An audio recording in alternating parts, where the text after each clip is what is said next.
Depuis quelques années, le site de partage de vidéos chinois, TikTok, est devenu la coqueluche des jeunes et des plus jeunes. Faisant et défaisant les modes musicales, le site de partage de vidéos chinois a radicalement changé la donne en ce qui concerne la consommation internet de la jeunesse mondiale. Cependant, si le constat semble réjouissant pour le site de partage de vidéos chinois, les créateurs de contenu, quant à eux, font face à une menace inédite, les réuploaders. C'est donc ça la sensation de découvrir qu'on a fait 1,6 million de vues sur ton contenu via TikTok, emoji caca. Pendant ce temps, sur TikTok France, des connards se font des millions de vues sur ma gueule. Je ne suis pas en colère, juste épuisé, en général cachés dans l'ombre et se nourrissant de leur proie comme de vulgaires parasites intestinaux. Nous avons pourtant pu rencontrer l'un d'entre eux et pu, autant que faire se peut, le questionner afin d'essayer de comprendre ce qu'il se passe dans son cerveau de fils de pute. Les gens comprennent pas que moi je leur donne de la visibilité. Ils devraient me remercier en fait. Rencontre avec le cancer des internets. Bienvenue dans Enquête d'enquête.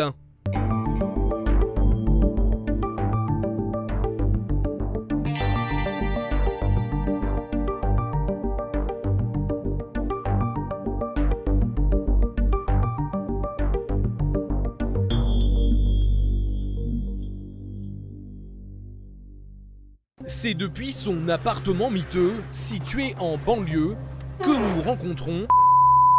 Il a dans la vingtaine et est sans emploi pour le moment. Mais avant de commencer notre interview, il a tenu à finir sa partie de FIFA. Ce qui en dit long sur sa mentalité de petit bâtard de millénial qui croit que tout lui est dû. Après avoir perdu sa partie, l'entretien peut enfin commencer.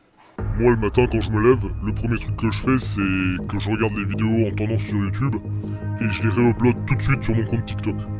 Et je prends mon petit déjeuner juste après. C'est ma morning routine. Sur son ordinateur dernier cri, possède des milliers de favoris. Le premier d'entre eux étant bien sûr YouTube Downloader, à qui doit tout son succès de, comme on dit dans le jargon, de gratteur de buzz. J'aime pas trop ce terme de gratteur de buzz. Je trouve ça un peu péjoratif. Les gens comprennent pas que moi je leur donne de la visibilité. Ils devraient me remercier en fait.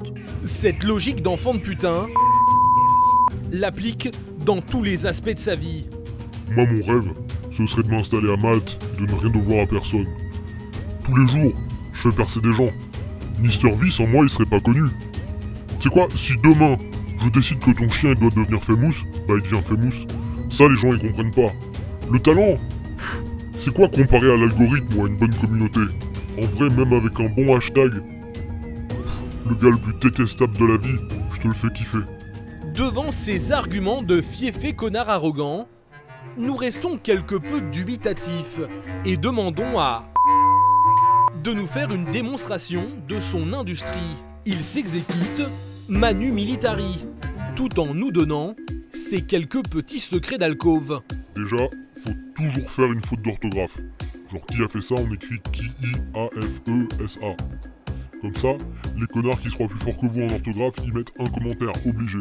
Et ensuite, moi, ok, j'ai volé du contenu, mais j'agis en toute bonne foi, je demande qui est-ce qui a fait ça.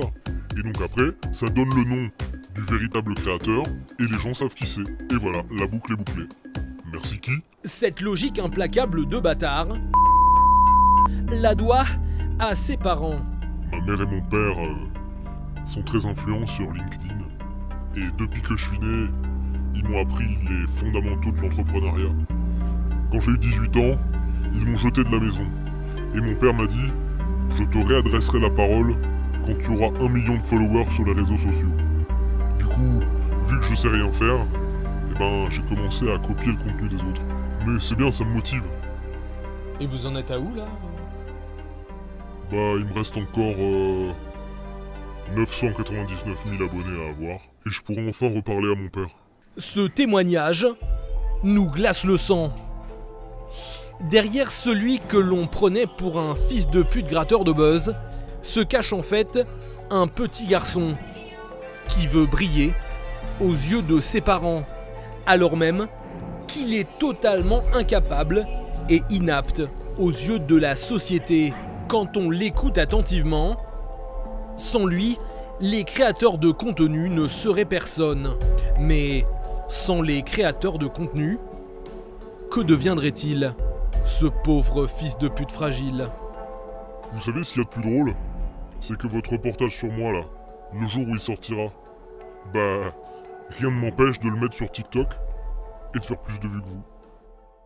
La semaine prochaine, dans un enquête d'enquête spécial de 3h30, nous essaierons, en présence d'experts, de comprendre Manuel Valls.